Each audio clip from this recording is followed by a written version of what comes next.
آپ دیکھ لیں فاٹا ٹرائبل بیلٹ میں کیا ہو رہا ہے، پشتون کیا بات کر رہے ہیں، بلوچ کیا بات کر رہے ہیں۔ اس وقت صرف تحریک انصاف اور کسی ارتکاب کی جماعتیں بھی، ایک زمانے میں پیپلز پارٹی ملک کی بڑی جماعت ہوا کرتی تھی، یہ بڑی جماعتیں خاص کر پی ٹی آئی کشمیر میں ہے، جی بی میں ہے، سندھ میں ہے، کراچی میں ہے، بلوچستان میں ہے، پنجاب میں ہے، اسلام آباد میں اور خیبر پختونخوا میں ہماری جماعتیں، بڑی وفاقی جماعتیں علاقائی تعصب کو بڑھنے نہیں دیتی، بلوچ، پنجابی، سندھی، پٹھان کے نام پہ سیاست کرنے نہیں دیتی۔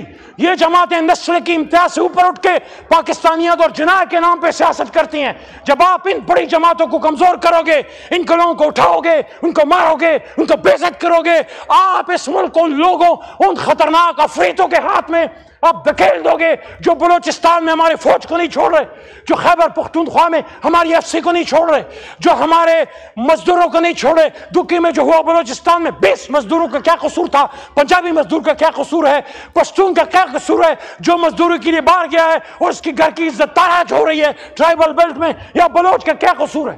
اس کے لیے ضروری ہے کہ آج ہم یہاں مل کے بیٹھیں، آپ ان آئینی ترامیم کو اس ایوان میں لائیں، اس پہ مہینہ 2 مہینے بحث کریں، ہم انشاءاللہ اس کو وہ بہتر کر کے دیں گے کہ آئین پاکستان کا نظارہ دنیا کرے گی۔ اس میں بنیادی انسانی حقوق کا تحفظ بھی ہوگا، اس میں سویلین سپریمیسی بھی ہوگی، لیکن اس میں آزاد جوڈیشری بھی ہوگی، اور یہ فوج بھی ہماری دشمن نہیں ہے۔ ایک دن اگر فوج نہ ہو یہ ملک نہیں رہ سکتا، لیکن فوج جب اسٹیبلشمنٹ، جب سیاست میں آتی ہے، وہاں پھر قائد اعظم کا فرمان کا روک ہے، جو سٹاف کالج کوئٹہ میں ہم نے کہا تھا کہ policy is a domain of civilians and you are supposed, آپ نے امپلیمنٹ کرنا ہے، you are supposed to implement the orders, the policies of the federal government of the civilians. Policy ہم نے بنانی ہے، مل کے پاکستان کو مضبوط کرنا ہے، لیکن اگر یہ نہیں کرو گے اغوا کاری جاری رہے گی، ابڈکشن جاری رہے گی، ڈس اپیئرنس جاری رہے گی۔ آج یہ پورے ایوان میں پیچھے دیکھ لیں، آپ تو بیٹھے، یہ میرے پیچھے پورا ایوان خالی ہے۔ آج جناب ڈپٹی اسپیکر صاحب، دہشت گرد کھلے پھر رہے، قاتل کھلے پھر رہے، ڈاکو کھلے پھر رہے، لیکن ایمنیز اپنی جان بچاتے پھر رہے ہیں۔ یہ کرسیوں پہ آپ کے بھائی بہن بیٹھا کرتے تھے اور پھر آئیں گے انشاءاللہ، لیکن آپ سوال تو کیجئے یہ کیا وجوہات ہیں؟ اگر آئینی ترامیم اتنی اچھی ہیں، پاکستان کے لیے بہتر ہیں، تو ان کو اغوا کیوں کرنا پڑ رہا ہے؟ ان کے ضمیر کیوں خریدنے پڑ رہے ہیں؟ ان کی بیٹیاں کیوں اٹھانی پڑ رہی ہیں؟ ان کے بچوں کے گوشت کو کیوں نوچا جا رہا ہے؟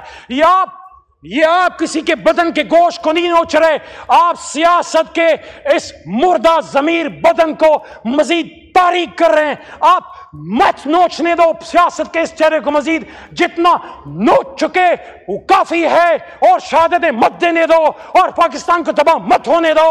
آخری بات، اے چاند یہاں نہ نکلا کر، یہاں الٹی گنگا بہتی ہے، اے چاند یہاں نہ نکلا کر، یہاں الٹی گنگا بہتی ہے۔ اس دیش میں اندھے حاکم ہیں، نہ ڈرتے ہیں، نہ نادم ہیں، نہ لوگوں کے وہ خادم ہیں۔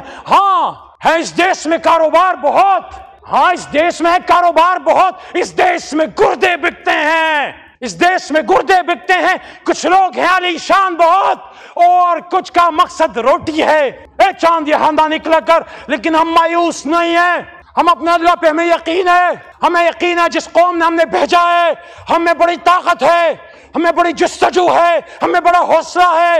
انشاءاللہ عمران خان نکلے گا، آئے گا، اور جو میں نے بات کی تھی عوام کی طاقت سے اس کرسی پہ ایک بار پھر بیٹھے گا، لیکن وہ تب ہوگا، اور پاکستان میں جمہوریت تب مضبوط ہوگی جب ہم ایک دوسرے کو اغوا کرنا، بلیک میل کرنا، عزت تاراج کرنا اگر ہماری طرف سے ہوا ہے وہ بھی غلط ہے، اگر ہماری طرف سے کسی کا دروازہ توڑا گیا وہ بھی غلط ہے، اگر ہماری طرف سے ہماری حکومت میں رات کو کسی کو اٹھایا گیا وہ بھی غلط ہے۔ لیکن آج آئین سازی کے نام پہ جو پاکستانی لیڈرشپ، پاکستانی عوام کا مذاق اڑایا جا رہا ہے، میں سمجھتا ہوں پوری دنیا کے سامنے ہمارا چہرہ شرم سے شرمسار ہے کہ آج پاکستان میں آئین سازی کی بات ہو رہی ہے ڈپٹی اسپیکر صاحب، اور آدھا ایوان خالی ہے۔